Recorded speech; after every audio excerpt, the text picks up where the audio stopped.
industry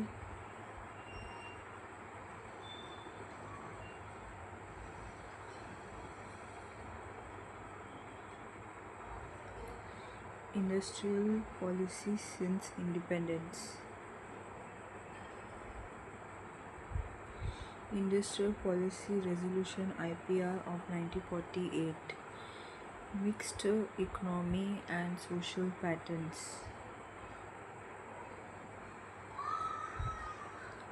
Protection, cottage and small scale industry. तो industry ये chapter है इंडस्ट्रियल पॉलिसी इंडिपेंडेंस इसका इंडस्ट्रियल पॉलिसी रेजोल्यूशन IPR 1948 का। तो मिक्स इकोनॉमी और सोशलिस्ट पैटर्न है। तो प्रोटेक्शन क्या है कॉटेज और छोटा स्मॉल स्केल इंडस्ट्री के लिए। Industrial classification 4 categories. तो इंडस्ट्रियल क्लासिफिकेशन का 4 category. Industry with exclusive central government monopoly, industry जिसमें सेंट्रल गवर्नमेंट का मोनोपोली जैसे कि ट्रेन, बस, मिक्स सेक्टर। फिर control private sectors, industry under private sectors. तो ये 4 अलग अलग कैटेगरी है इंडस्ट्री का।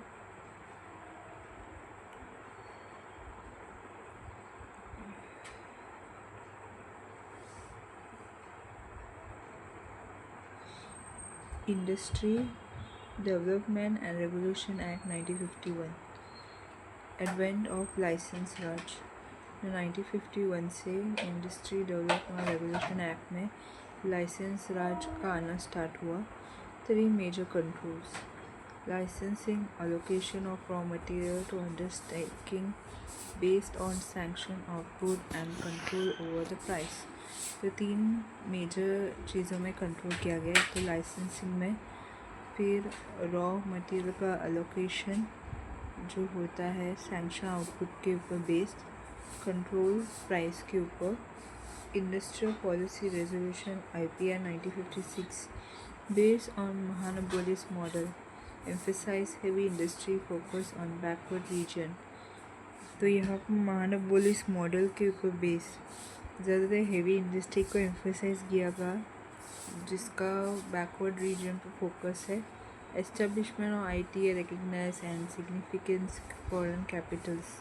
तो ITA एस्टेब्लिश करने के लिए फॉरेन कैपिटल बहुत ही इम्पोर्टेंट है। 3-4 क्लासिफिकेशन, इसमें 3 क्लासिफिकेशन है। Schedule A strictly under center, Schedule B both public and private sector, Schedule C open to private sector and licensing।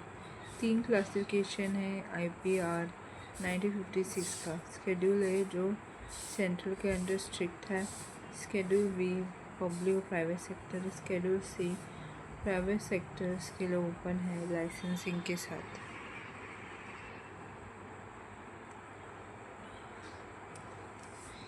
Industrial policy statement 1973 identify 6 core industry: iron and steel industry, cement, coal, crude oil, oil refinery and electricity, emphasize on joint sector. तो 6 core industry identify किया गया। Iron और steel industry, cement, coal, crude oil, oil refinery और electricity जो emphasise किया गया है joint sector से। Foreign exchange regulation act FERA 1973 enacted allowed limited investment by MNCs। Foreign exchange regulation act FERA 1973 जो MNC ने इन्वेस्ट किया था लिमिटेड फॉर्म में। Industrial policy focus small scale and tiny industry. Industrial policy का जो focus था small scale और छोटे छोटे इंडस्ट्री पे था। Statement 1977 interaction between industrial and agriculture sectors. यहाँ पे इंडस्ट्री और एग्रीकल्चर सेक्टर के बीच में इंटरेक्शन होता है। Emphasis village industry resurrection of khadi. तो यहाँ पे विलेज इंडस्ट्री को ज़्यादा इम्पोर्टेंस दिया। जैसे कि फॉर एग्जाम्पल खादी को ज़्यादा इम्पोर्टेंस दिया। इंडस्ट्रियल पॉलिसी स्टेटमेंट ऑफ 1980 का industrial policy statement public sector interested tasked to raise pillar of economic infrastructure. Reason: greater reliability, requirement of large investment and longer gestation period project. तो public sector इनको दिया गया ताकि वो economic infrastructure का pillar को ऊंचा बढ़ा सके। रीज़न ये था ताकि रिलायबिलिटी बढ़ सके, बहुत बड़े इन्वेस्टमेंट का रिक्वायरमेंट और प्रोजेक्ट का लंबा गेस्टेशन पीरियड को पूरा कर सके। Many industry relaxation from licensing, बहुत सारी इंडस्ट्री में लाइसेंसिंग का रिलैक्सेशन है। Focus shift, competition in the domestic market, technology का अपग्रेडेशन। फोकस शिफ्ट होता है डोमेस्टिक मार्केट, टेक्नोलॉजी का अपग्रेडेशन में कंपटीशन रहता है। Foundation for export based industry, तो एक्सपोर्ट बेस्ड इंडस्ट्री के लिए फाउंडेशन होता है।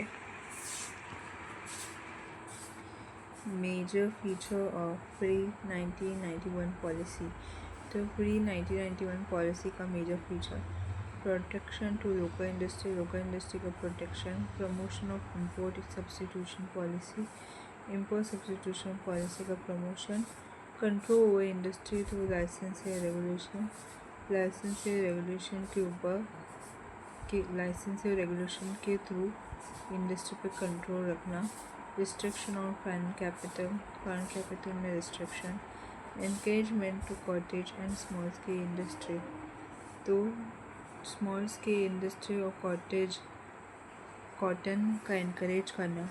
मोर emphasis on public sector industry and control, तो पब्लिक सेक्टर इंडस्ट्री और कंट्रोल को ज़्यादा इम्पोर्टेंस देना। न्यू इंडस्ट्रियल पॉलिसी 1991, तो 1991 का new industrial policy emphasize shift from regulation to development, emphasis जो शिफ्ट होता है रेगुलेशन से लेकर डेवलपमेंट तक। Industry and the licensing, industrial reserve for public sector reduce, तो इंडस्ट्रियल डी लाइसेंसिंग, यहाँ पे इंडस्ट्री रिजर्व रहता है पब्लिक सेक्टर जो रिड्यूस होता है। Foreign investment promoted, foreign technology agreement, तो फॉरेन इन्वेस्टमेंट जो है प्रमोट करता है फॉरेन टेक्नोलॉजी अग्रीमेंट को। Amendment in MRTP act, dilution of protection of small scale industry, MRTP में अमेंडमेंट, तो यहाँ पे प्रोटेक्शन का डायल्यूशन स्मॉल स्केल इंडस्ट्री में। Closure of public sector enterprise, तो जो बुरा पब्लिक सेक्टर एंटरप्राइज है उसको बंद करना। Reform through LPG, liberation, privatisation and globalisation, LPG के थ्रू रिफॉर्म करना। LPG का मतलब है क्या है, liberalisation, privatisation, globalisation. Government licensing require at present for, तो गवर्नमेंट लाइसेंसिंग जो ज़रूरत है distillation and brewing of alcoholic drink का distillation brewing, cigar and cigarette of tobacco and manufacture tobacco substitute, cigar या फिर टोबैको को सिगरेट और tobacco का सब्स्टिट्यूट मैन्युफैक्चर करना। Electronic and aerospace and defence equipment, electronic aerospace और defence equipment का licence apply करना। Industry explosive including match boxes, तो ये जो एक्सप्लोसिव यूज़ करते हैं जैसे कि बॉम्ब, मैच बॉक्स, पटाखा, तो उनका licence. Specific hazardous chemical such as hydrocyanic acid, phosgene, isocyanate, ये कुछ केमिकल जो काफ़ी हार्मफुल है जैसे कि हाइड्रोसिनिक एसिड, फॉर्जीन, आइसोसाइनेट का लाइसेंस। तो ड्रिंक का डिस्टिल करना, ब्रीव करना, इसके लिए लाइसेंस चाहिए। टोबैको या टोबैको का जगह पे कोई और प्रोडक्ट जिसमें सिगार या सिगरेट यूज़ करते बनाने के लिए यूज़ करता है तो उसका लाइसेंस। डिफेंस इक्विपमेंट जैसे कि एरोस्पेस, इलेक्ट्रॉनिक्स, वेपन्स, इनका लाइसेंस। फिर एक्सप्लोसिव चीज़ें जैसे कि मैडपॉट, पटाखा, बॉम्ब, ये सब के लिए भी लाइसेंस चाहिए। और केमिकल्स जैसे कि हाइड्रोसाइनिक एसिड, फॉर्जीन, आइसोसाइनेट, तो इनका भी लाइसेंस चाहिए। Sector reserve of all the sector present atomic energy railway operation sector जो रिजर्व पब्लिक सेक्टर के लिए जिसके एटॉमिक एनर्जी रेलवे ऑपरेशन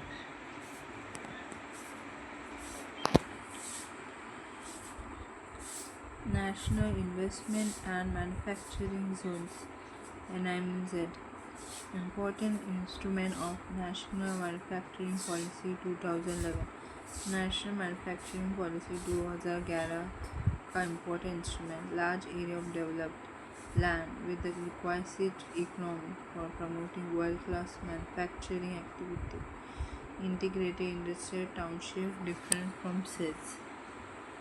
तो यहाँ पर बहुत बड़े डेवलप्ड लैंड का बहुत बड़े एरिया जहाँ में एक इकोसिस्टम की ज़रूरत थी ताकि world class manufacture activity promote कर सके, जिसकी इंटीग्रेटेड इंडस्ट्रियल टाउनशिप अलग अलग sales land 5,000 acre at least 30% area of land manufacturing units.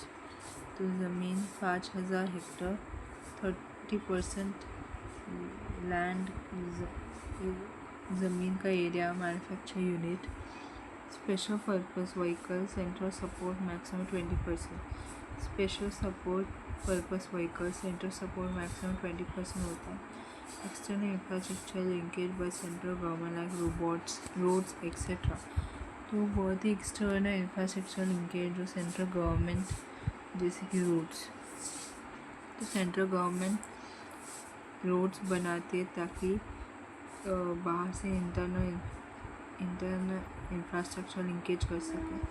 तो NIMZ finally approved Raksham Andhra Pradesh, Sangareddy Telangana and Kalinganagar Odisha. तो 3 NIMZ अप्रूव्ड है रक्षम आंध्र प्रदेश में, तेलंगाना का संगारेड्डी, फिर उड़ीसा का Kalinagar.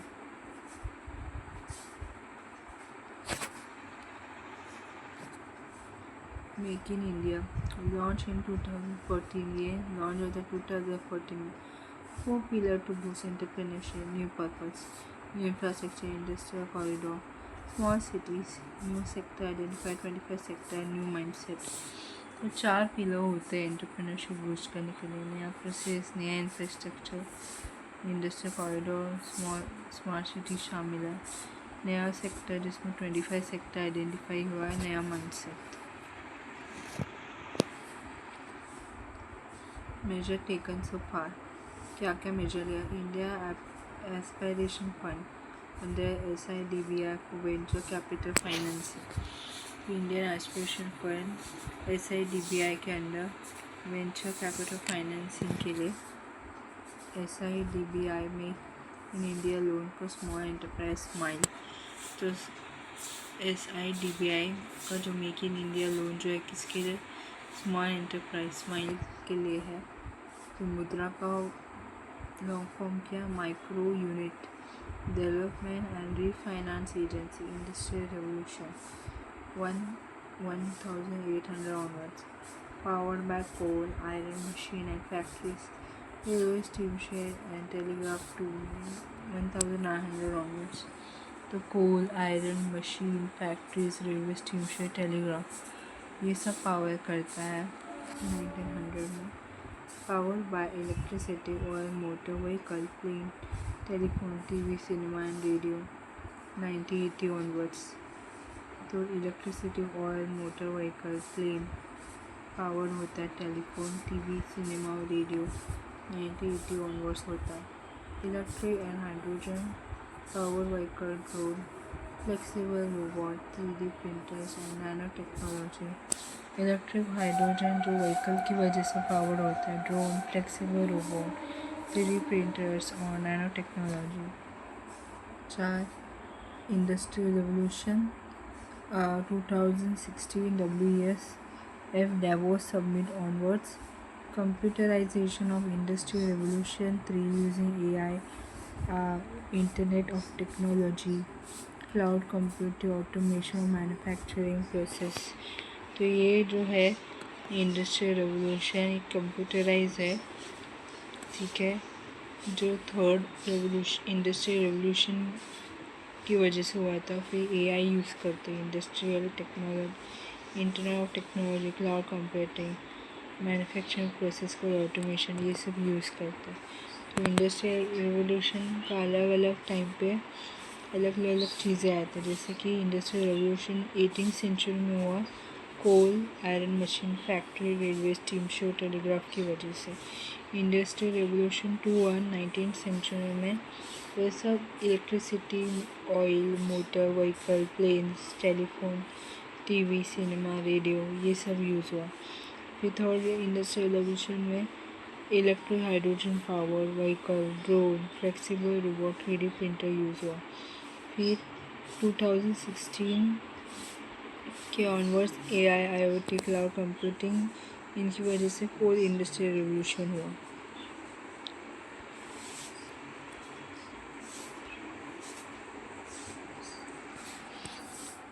To measure performance of industry, tools ताकि इंडस्ट्री के परफॉर्मेंस को मेजर कर सकें। Index of industrial production IIP publish by NSO every month, base year 2011 to 12। तो ये पब्लिश किया था NSO ने हर महीना, बेस ईयर 2011 से लेकर 12 तक है। Statistical measure of industry performance, industrial performance का स्टैटिस्टिकल मेजर किया। Measure short term change in the volume of production of a basket of industrial product। तो शॉर्ट टर्म चेंज मेजर किया बास्केट इंडस्ट्रियल प्रोडक्ट का, basket production के volume के ऊपर based. IIP जो है जनरल, माइनिंग 14.2%, मैन्युफैक्चरिंग 74.5%, इलेक्ट्रिसिटी 10.3% है। तो index of industrial production mining 14.2% है, मैन्युफैक्चरिंग 75.5% है, इलेक्ट्रिसिटी 10.3% है। IIP use base primary good 34.1%, intermediate good 17.2%, capital good 8.2%, infrastructure good 12.3%, good consumer good 12.8%, consumer non durable 15.3%। तो IIP जहाँ पे प्राइमरी गुड यूज़ होता है वो 34.1% है, इंटरमीडिएट गुड 70.2% है, कैपिटल गुड 8.2% है, इंफ्रास्ट्रक्चर गुड 12.3% है, कंज्यूमर गुड 12.8% है, कंज्यूमर नॉन ड्यूरेबल 15.3% है।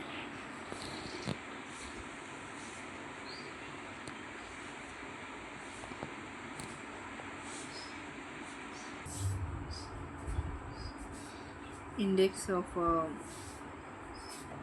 8 core industries by Office of Economy Advisor, base year 2011 to 12.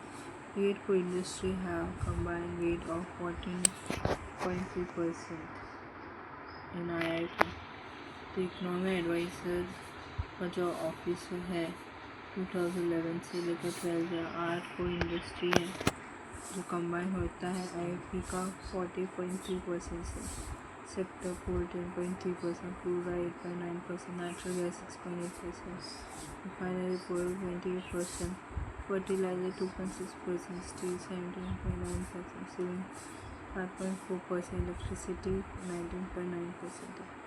Annual survey of industry related to organized manufacturing sector published by CSO data collector as per Collection Statistics Act 2008। So यहाँ पर organise manufacture sector से related CSO ने publish किया data collected होता है हर statistic collection act 2008 के हिसाब से। ASI cover all the factory registered under section 2M1 and 2M2 of Factory Act 1948, unit with 100 plus employee, registered BD and cigar manufacturing unit and all electricity undertaking।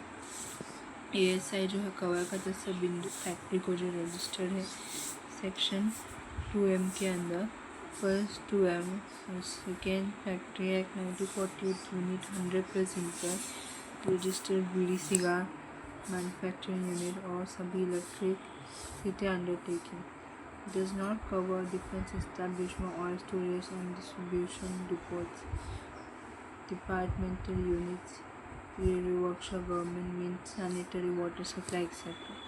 ये annual survey of industry cover नहीं करता है defence establishment को, storage को, distribution depot को, departmental unit जैसे railway workshop, government sanitary water supply को। Important indicator generate on ESR are number of factory production, employment, wage, investor capital formation, improve output and value added of an annual basis। Important indicator जो generate करते हैं ESR annual survey of industry का important indicator जो generate होता है क्या है, factory का नंबर, प्रोडक्शन, एम्प्लॉयमेंट, वेज, जो इन्वेस्ट कैपिटल है, कैपिटल फॉर्मेशन, इनपुट या फिर आउटपुट, वैल्यू जो ऐड होता है एनुअल बेसिस पे।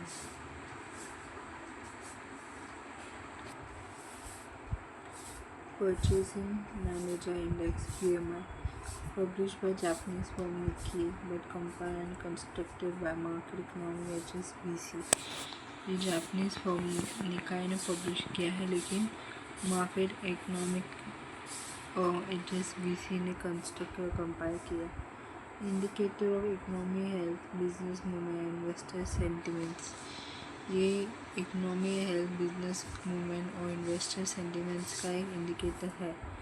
Reading about 50 point indicate expansion while below 50 point indicate contraction of economic activity। यहाँ पे 50 पॉइंट रीड होता है जो इंडिकेट करता है एक्सपेंशन को, 50 पॉइंट इंडिकेट करता है इकोनॉमिक एक्टिविटी के कॉन्ट्रैक्शन को। 5 major indicator use new order, inventory level, production, supply, delivery and employment environment. 5 major indicators use होता है, नया order, inventory level, production, supply, delivery, employment environment.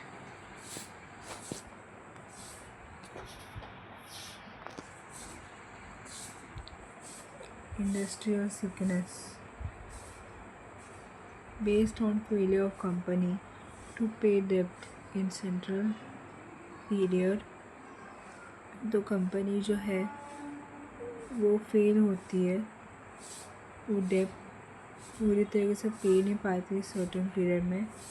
Declaration by NCLT और NCLT declaration करता है।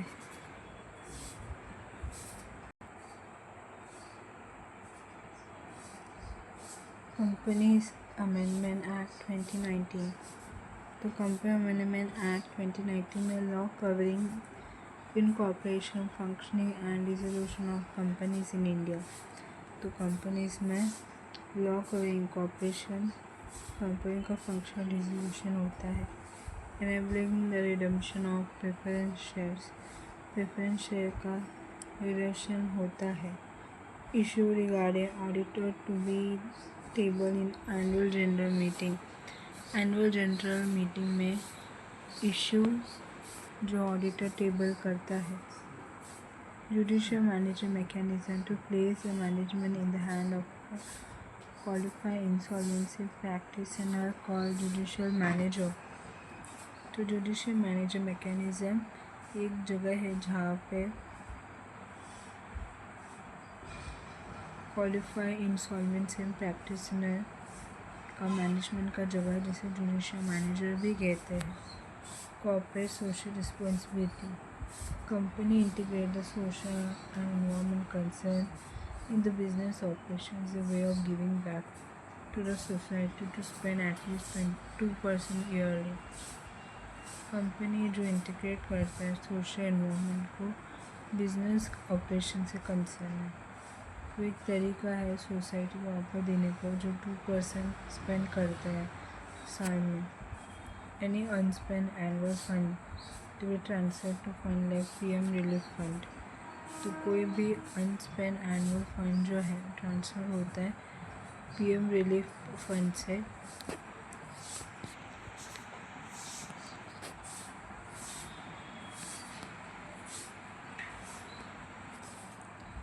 Recent reform in industrial labor law तो industrial labour law का recent reform क्या है? द कोड ऑन वेज 2019, तो वेजेस का कोड 2019 में subsume the minimum wage act 1948, the payment of wage act 1936, the payment of bonus act 1965, the equal remuneration act 1976।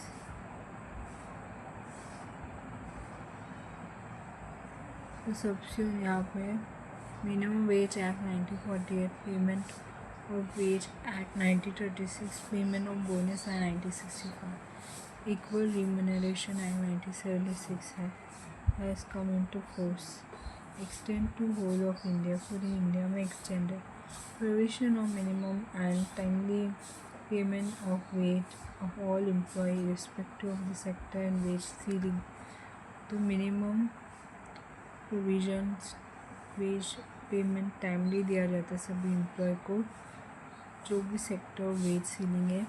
Covered many unorganise sector workers like agriculture labour, painter, chowkidar etcetera, और unorganise sector workers को भी cover करते हैं, जैसे कि agriculture labour, painter और चौकीदार को भी। मनरेगा वर्कर नॉट कवर, से मनरेगा लोगों का वर्कर्स का कवर नहीं करते हैं।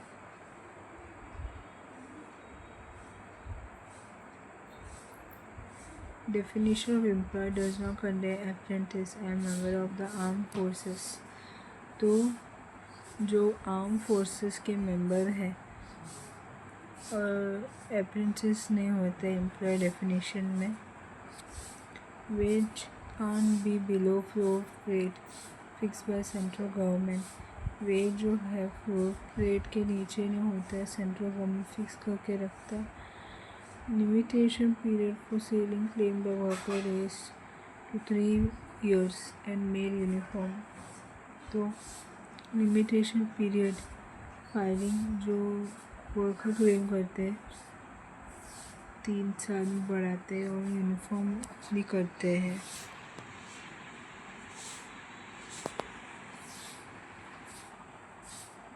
The Code on Industrial Relation Bill 2019, तो इंडस्ट्रियल रिलेशन बिल 2019 का code subsume the trade union act 1926, the industrial employment standing order act 1946, the industrial dispute act 1947, trade union act 1926, industrial employment standing order 1946, industrial dispute act 1947 है। The code on social security bill 2019 है।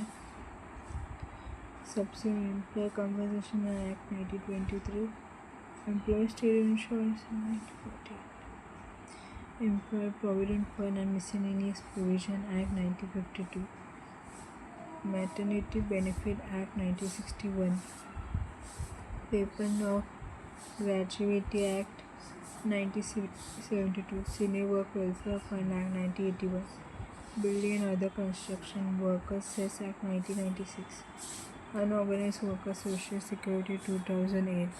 तो social security का code, social security bill का जो code है 2019 से, वो है 1923 से एम्प्लॉय कंपनसेशन, 1948 से एम्प्लॉय स्टेट इंश्योरेंस, फिर 1950 में EPF एम्प्लॉय प्रोविडेंट फंड, फिर 1961 से मैटरनिटी बेनिफिट, फिर 1972 से ग्रेजुएटी पेमेंट, 1981 से सीनियर वर्कर वेलफेयर फंड, फिर 1996 से building and other construction worker cess, और 2008 से अनऑर्गेनाइज वर्कर सोशल सिक्योरिटी। तो मतलब ये सब कोड शामिल है वर्कर्स का सोशल सिक्योरिटी के लिए। 1 2 3 4 5 6 7 8 ऐसे 8 कोड शामिल है, ताकि जो वर्कर या एम्प्लॉय है या जो नौकरी करता है उनको सोशल सिक्योरिटी मिल सके। Code on occupational Safety, Health and Working Condition Bill 2019.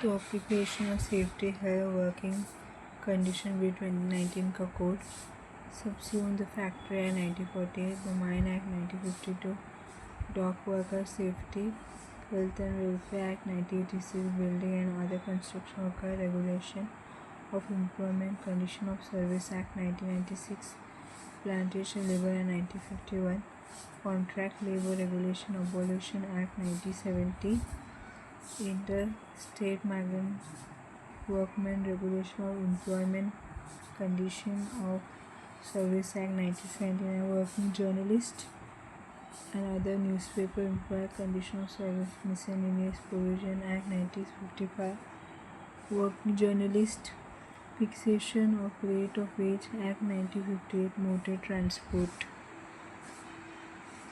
तो अलग अलग इंडस्ट्री के जो एम्प्लॉय हैं उनके लिए अलग अलग कोड्स है, जैसे जर्नलिस्ट हो गए, लेबर हो गए, कंस्ट्रक्शन वर्कर हो गया, माइग्रेंट हो गए, माइंस में काम करने वाले, डॉक्स में काम करने वाले, इनके लिए सबके लिए सेफ्टी हेल्थ का कोड है।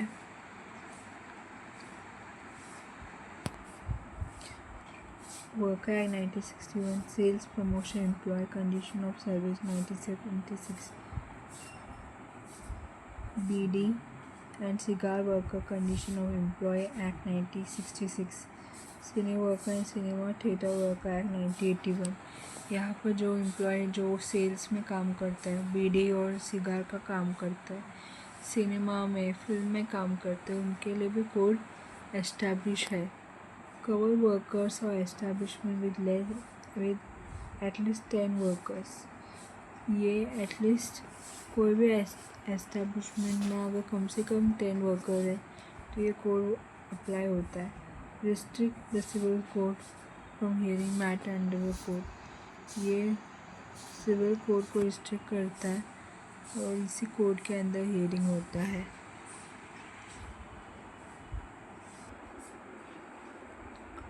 Industrial employ standing order central amendment rule 2018, तो 2018 से इंडस्ट्रियल एम्प्लॉयमेंट और सेंट्रल का amendment by ministry of labour employment, जो मिनिस्ट्री ऑफ लेबर एम्प्लॉयमेंट है उन्होंने एस्टैब्लिश किया। Not fix term employment for all sectors, earlier only for specific, ये फिर ये टर्म फिक्स है सभी एम्प्लॉयमेंट के लिए, सभी सेक्टर के लिए। Existing permanent workman can be converted as a fix term employment, तो परमानेंट वर्कमैन जो एग्जिस्ट नहीं करता है और कन्वर्ट नहीं होता है फिक्स टर्म एम्प्लॉयमेंट में। No notice of termination necessary in case of temporary workman, जो टेम्पररी वर्कमैन के केस में टर्मिनेशन ज़रूरत नहीं। तो make it easier for companies to lay off worker, ये आसान है ऐसे लोगों के लिए जहाँ पे लोगों को ले ऑफ किया जाता है कंपनी की वजह से।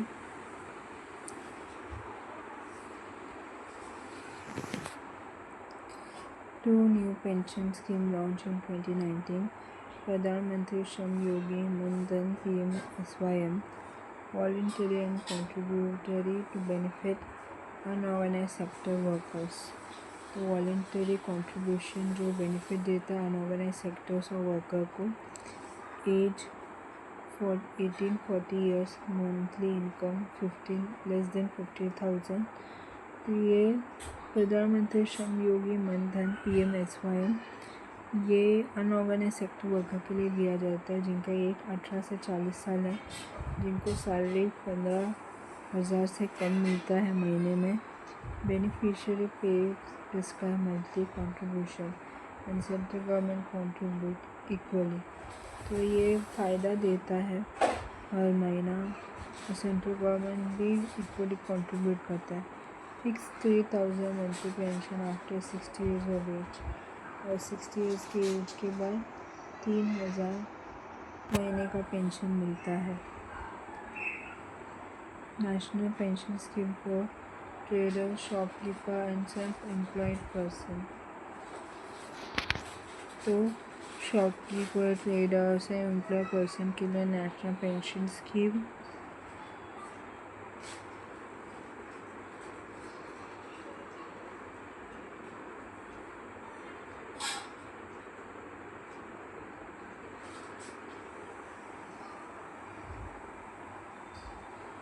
voluntary and contributory for trader, shopkeeper and self-employed। तो ट्रेडर, शॉपकीपर, सेल्फ एम्प्लॉयड के लिए वॉलेंटरी कंट्रीब्यूटरी होता है। Age 18-40 year, turnover not exceeding 1.5 crore annually. तो एज 18 से 40 साल रहता है, टर्नओवर बढ़ता नहीं है, 1.4 करोड़ होता है annually. Not a member of EPFO or ESIC or NPS, PMSY or an income tax payer। तो आप EPFO, ESIC, NPS, PMSY या फिर इनकम टैक्स पेयर के मेंबर नहीं होते। 50% monthly contribution by beneficiary and equal contribution by central government. तो beneficiary 50% monthly contribute करता है और सेंट्रल गवर्नमेंट भी इक्वली कंट्रीब्यूट करता है। After 60 year of age 3000 fix pension monthly. 60 years के बाद हर महीना 3000 फिक्स पेंशन मिलता है।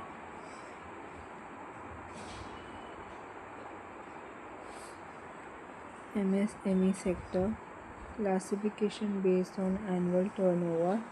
Micro enterprise up to 5 crore, small enterprise 5 crore to 75 crore, medium enterprise 75 crore to 250 crore.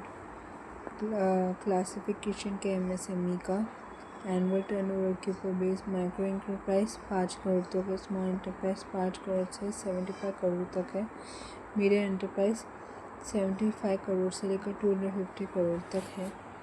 Role importance contribution less than 40% of industrial production.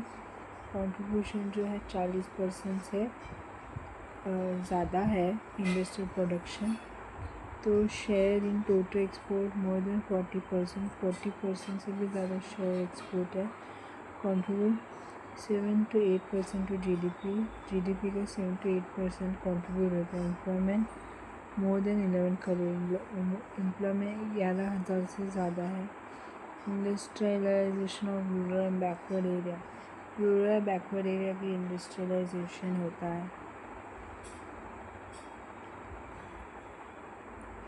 Recent government initiative का क्या है? Interest subvention 2% for GST, registered MSME और incremental credits up to 1 crore.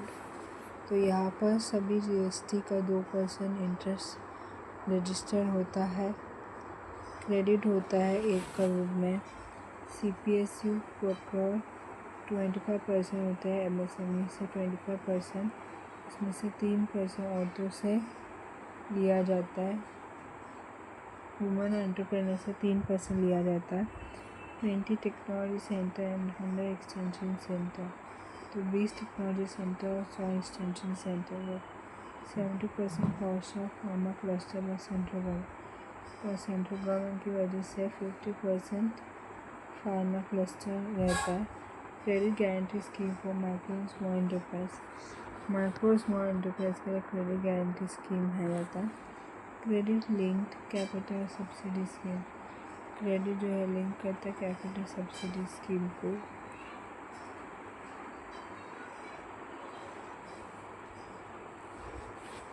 प्रधानमंत्री मुद्रा योजना public procurement portal for MSME, scheme for upgradation of rural and traditional cluster SFURTI,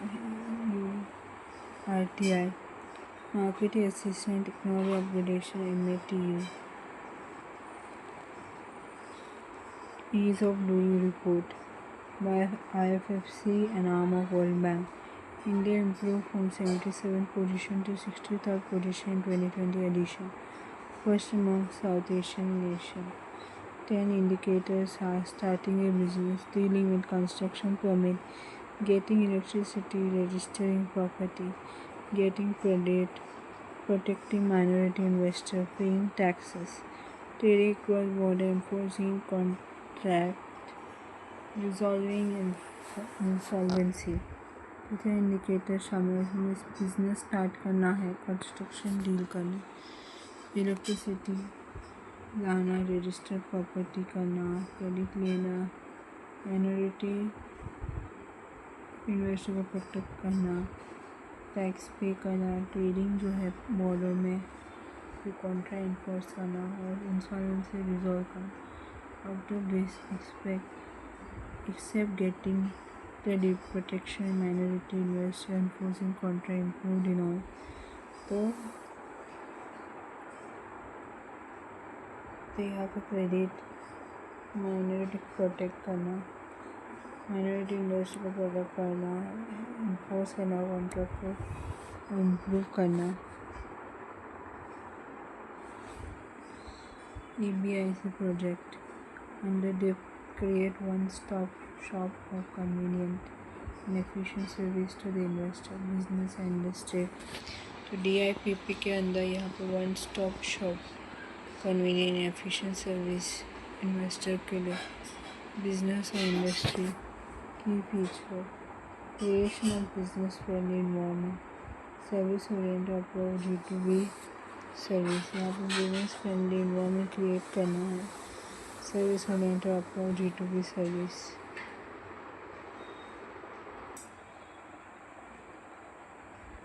Startup India. Since 2016, intending to build startup ecosystem have sustainable growth, generate employment, have growth with innovation and design. तो 2006 से ही ecosystem build होता है, sustainable growth, employment generate करता है और innovation और design में growth आता है. स्टार्टअप का फंड SIDBI के अंडर मेजर जो लिया जाता है, स्टार्टअप हब, मोबाइल ऐप और portal, scheme for startup IPO prevent protection SIPP, relax non public procurement, innovation centre, research park, ऐसा मेजर लिया जाता है.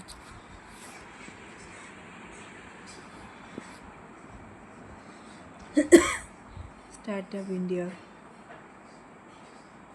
in 2006 provided a digital platform based on 3 pillars to support enterprise promotion for SC, ST and women entrepreneurs.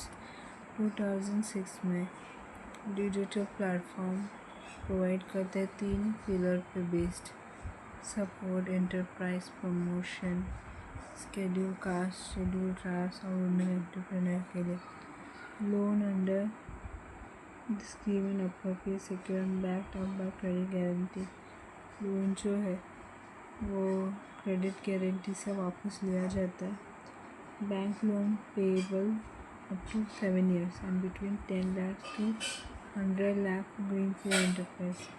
Bank loan जो है 7 साल तक भरना चाहिए और 10 लाख से लेकर 100 लाख तक होता है. ग्रीनफील्ड एंटरप्राइज के लिए other reason reform by government, national policy on electronic NP 2019 to create electronic manufacturing industry by 2025. National policy electronic NP में 2019 ये इलेक्ट्रॉनिक मैन्युफैक्चरिंग इंडस्ट्री ने क्रिएट किया था 2025 में.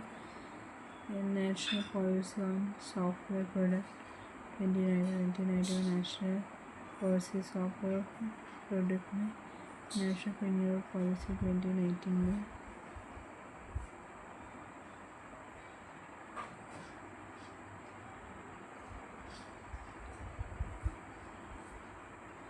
Faster adoption manufacturing of hybrid and electric vehicles FAME2.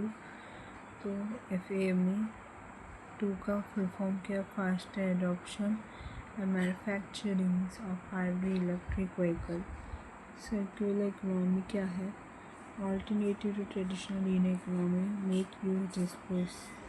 Traditional lean economy के अलावा make use disperse NITI Aayog proper 2019 circular economy concept है। Public sector undertaking owned by the union government of India. Union government of India ownership है PSU का। Classify into central public sector enterprise CPSC, public sector bank PSB, state level publish. तो ये classify होता है PSU central public sector enterprise CPSC के हिसाब से, public sector bank PSB के हिसाब से, state level public enterprise SLPs के हिसाब से। Maharatna top most category central public sector undertaking का बहुत बड़ा कैटेगरी है Maharatna. Awarded by department of public enterprise ने अवार्ड किया। क्राइटेरिया फॉर महारत्ना, महारत्ना का क्राइटेरिया क्या है? Navratna status listed in Indian stock exchange में लिस्टेड रहना चाहिए। Average annual turnover more than 25,000 crore during last 3 year. पिछले 3 साल में जो एनुअल टर्नओवर रहना चाहिए 25,000 करोड़ से ज़्यादा होना चाहिए। Average annual net profit after tax more than 5,000 crore during last 3 year. पिछले 3 साल में 5,000 करोड़ प्रॉफिट एवरेज एनुअली देना चाहिए। सिग्निफिकेंट ग्लोबल प्रेजेंस, महारत्न जो है वो globally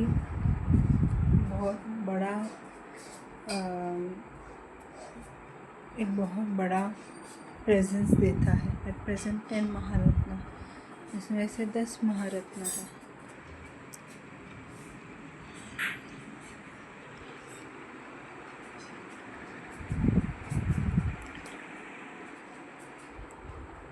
Navratna criteria by Navratna status must have mini Ratna category 1 status along with schedule A listing. तो इसमें मिनी रत्ना कैटेगरी 1 स्टेटस रहता है जिसमें schedule A लिस्टिंग होता है। एटलीस्ट 3 एक्सीलेंट और very good MOU in last 5 year, पिछले 5 साल में 3 एक्सीलेंट या अच्छे MOU होने चाहिए। Must score compressive score of 60 out of 100 in last year, पिछले 3 साल में 100 में से 60 स्कोर होनी चाहिए। बेस्ड ऑन 6 पैरामीटर, 6 पैरामीटर शामिल। Net profit to network, man power cost to cost of production और service, gross margin as a percentage of a capital employ, gross profit as a percentage of turnover, earning per share, intersector comparison based on net profit to network. तो नवरत्न के 6 parameter है। एक तो total profit net worth रहना चाहिए, man power cost upon cost of production या फिर service देना चाहिए। ग्रॉस मार्जिन जो है कैपिटल एम्प्लॉय परसेंटेज के हिसाब से होना चाहिए। ग्रॉस प्रॉफिट टर्नओवर परसेंटेज के हिसाब से होना चाहिए। हर शेयर में अर्निंग होना चाहिए और inter sector comparison based net profit net worth होना चाहिए। तो इसमें 14 नवरत्न शामिल हैं। Mini Ratna divided by 2 category 1 और कैटेगरी 2। मिनी रत्ना में 2 कैटेगरी शामिल है, कैटेगरी 1 और category 2। Category 1 should have made profit for last 3 years, continuously earn a pre-tax profit of 30 crore or more than in at least one of these 3 years, जिसमें पिछले 3 साल में profit बनाना चाहिए। तो 3 प्री टैक्स प्रॉफिट अर्न होता है 30 करोड़ या उससे ज़्यादा एक में से 3 साल के अंदर। आप पॉजिटिव नेटवर्क पॉजिटिव रहना चाहिए। Financial autonomy to income capital expenditure up to 300 crore equal to their net worth which ever is low. Financial autonomy जो है कैपिटल एक्सपेंडिचर 300 करोड़ या उससे इक्वल, टोटल नेटवर्थ जो कम रहता है। Category 2 should have made profit in last 3 years and have positive network. तो profit last 3 साल में होना चाहिए, नेटवर्क पॉजिटिव रहना चाहिए। फाइनेंशियल ऑटोनॉमी टू इनका capital expenditure up to 150 crore और 50% of their network which ever you low. Financial autonomy जो रहता है इनका कैपिटल एक्सपेंडिचर वो 150 करोड़ या फिर 50% रहना चाहिए टोटल नेटवर्क से जो कम है। At present 62 category 1 and 12 category to mini Ratna. तो मिनी रत्ना का कैटेगरी 1 में 62 है और मिनी रत्ना का कैटेगरी 2 में 12 कैटेगरी है।